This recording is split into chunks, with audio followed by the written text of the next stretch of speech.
తెలంగాణ అభివృద్ధికి mega master plan తీసుకొస్తామన్నారు CM Revanth Reddy. త్వరలో 2050 విజన్ దిశగా ముందుకెళ్తామన్నారు.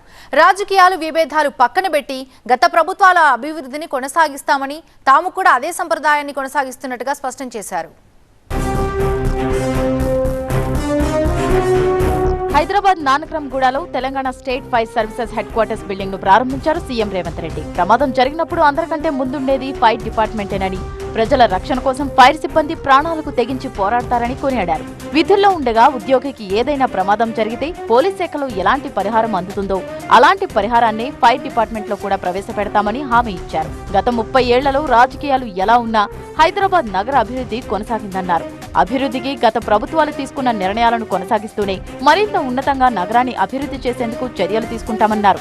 10 సంవత్సరాలు చంద్రబాబు నాయుడు, 10 సంవత్సరాలు రాజశేఖర రెడ్డి గారు, 10 సంవత్సరాలు చంద్రశేఖరరావు గారు. రాజకీయాలు ఎలా ఉన్నా, వాళ్ళ ఆలోచన విధానం ఎలా ఉన్నా, హైదరాబాదు నగర అభివృద్ధి విషయంలో గత ప్రభుత్వాలు తీసుకున్న నిర్ణయాలను కొనసాగించుకుంటూ ఇంకా మంచి నిర్ణయాలతోనే వాళ్ళు ముందుకెళ్ళిండ్రు.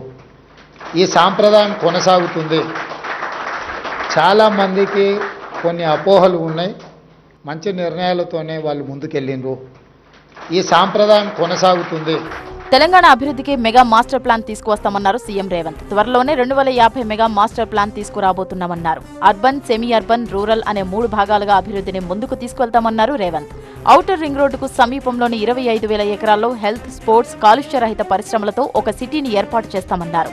మెట్రో రద్దు కాలేదని, ప్రజలకు ఉపయోగపడేలా మెట్రో విస్తరణ చేయబోతున్నామని క్లారిటీ ఇచ్చారు. ఫార్మా సిటీలు కాదు, ఫార్మా విలేజ్లు ఏర్పాటు చేస్తామన్నారు రేవంత్. అపోహలు అవసరం లేదని కాంగ్రెస్ ప్రభుత్వానికి స్పష్టమైన విధానం ఉందన్నారు. అనుభవజ్ఞులు, నిపుణుల సలహాలు తీసుకుంటామన్నారు. సమస్యలను పరిష్కరిస్తూ భవిష్యత్ ప్రణాళికలు రూపొందిస్తూ ముందుకు వెళ్తామని స్పష్టం చేశారు.